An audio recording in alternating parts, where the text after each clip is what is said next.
Bismillahirrahmanirrahim. Assalamualaikum warahmatullahi wabarakatuh. Alhamdulillah. Wassalatu wassalamu ala Rasulillah Sayyidina Muhammad ibn Abdillah wa ala alihi wa ashabihi wa mawalah. Amma ba'd. Para perindu ridha Allah, para pecinta baginda Nabi Muhammad sallallahu alaihi wasallam. Semoga Allah menjadikan kita hamba yang saling mencintai karena Allah. Dan semoga Allah Subhanahu wa taala menjadikan kita hamba-hamba yang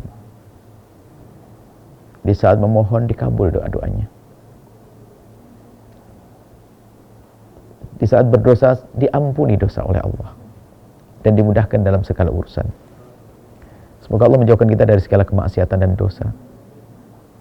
Mudahkan kita untuk beramal baik. Allah meminta kepada kita, menyuruh kita untuk memohon kepadanya. Ud'uni, mintalah kepadaku, berdoalah kepadaku, astajib lakum. Niscaya aku akan kabulkan permohonanmu untukmu, untuk kalian. Jadi Allah itu senang dengan hambanya yang meminta, memohon kepadanya.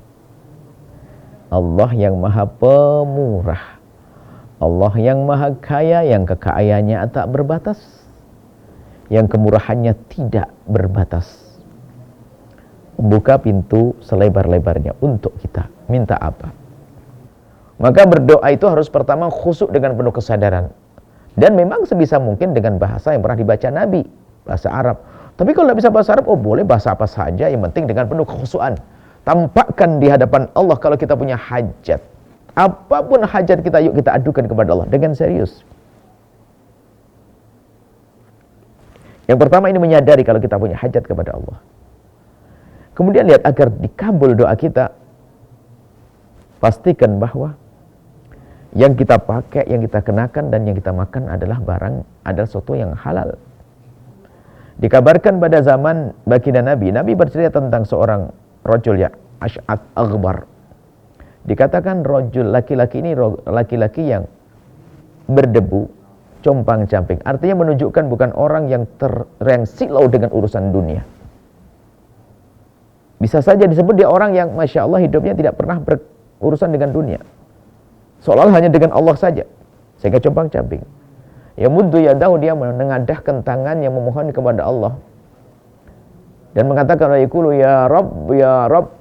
Dia dalam memohon pun dengan serius, ya Rabb. Sebab memohon kepada Allah dianjurkan namanya ilhah fid du'a.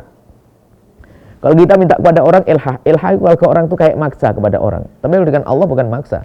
Maksudnya kalau kita minta kepada orang, kita dengan minta, tolong kasih, marah dia. Tapi kalau dengan Allah, ya Allah, ya Allah, ya Allah, itu ilhah, Allah senang.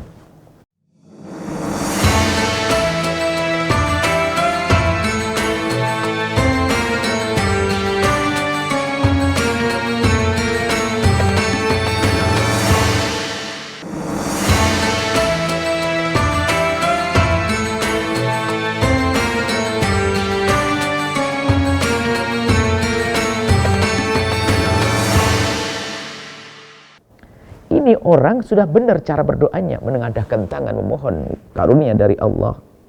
Kemudian setelah itu dengan ilhah, dengan serius, ya Rabb, ya Rabb.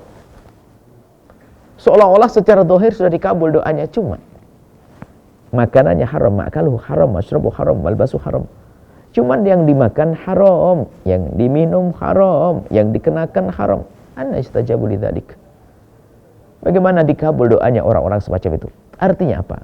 Termasuk upaya untuk dikabul doa kita adalah bagaimana kita membersihkan dari yang haram. Kalau orang yang dimakan halal, yang diminum halal, bajunya pun halal, maka permohonannya pun akan mudah dikabul oleh Allah Subhanahu wa ta'ala. Kemudian hal lain lagi yang harus kita hadirkan agar kita bisa dikabul doa kita oleh Allah Subhanahu wa ta'ala, kita mencari tempat-tempat, waktu-waktu yang istimewa. Disebutkan ada di tengah malam, sepertiga akhir malam, Allah menyeru, siapa yang minta hajat, saya minta kepadaku, akan aku kabul. Hal min mustaghfir, minta ampun. Talibi hajatin, yang punya hajat akan aku beri. Mana siapa? Ada. Kalau ada, ini aku kabul di sepertiga akhir malam. Itu di setiap malam. Kemudian lebih lagi sepertiga malam akhir di bulan Ramadan, yang saat ini kita berada di bulan Ramadan. Nah, ini luar biasa. Maka jangan sampai di bulan, kemudian nanti di ke-10 akhir bulan Ramadan. Ini saat-saat dikabul doa. Jadi kalau kita ingin memohon kepada Allah, memang di setiap saat dong. Jangan nunggu Ramadan. Sebab pengkabulan doa bisa saja, kapan saja. Hanya di saat seseorang diberi oleh Allah kesempatan di bulan Ramadan, itu sebetulnya Allah memberikan kesempatan baginya untuk memohon sebanyak-banyaknya di bulan Ramadan. Sampai dikatakan waktu buka dikabul doanya oleh Allah. Bayangkan waktu buka, waktu merasakan begitu pelaparnya saat itu ngadu kepada Allah, dikabul doanya oleh Allah. Banyak sebab dikabul oleh Allah. Maka dari itu, wahai hamba Allah, selagi Anda di bulan Ramadan, jangan beri doa apapun, panjatkan doa-doa yang serius dengan Allah dengan bahasa apapun yang Anda mengerti. Dengan catatan dari permohonanmu, mulai dari urusan anak-anak, urusan istri, suami, usaha, termasuk urusan dosa, urusan ngomong. Kita kok gak kenapa sering ngomong celekit, adukan kepada Allah, ya Allah, saya kalau ngomong suka nyakiti orang.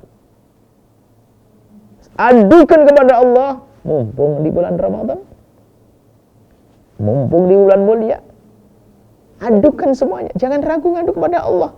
Kalau Anda takut kedengaran tetangga di tempat yang sepi, ya Allah, aku biasa bohong selama ini. Dalam dagangku sering bohong. Mumpung di bulan Ramadan, bulan dikabul doa-doa Anda oleh Allah Subhanahu wa taala. Nuhibbukum fillahi, kami cintai Anda karena Allah. Assalamualaikum warahmatullahi wabarakatuh.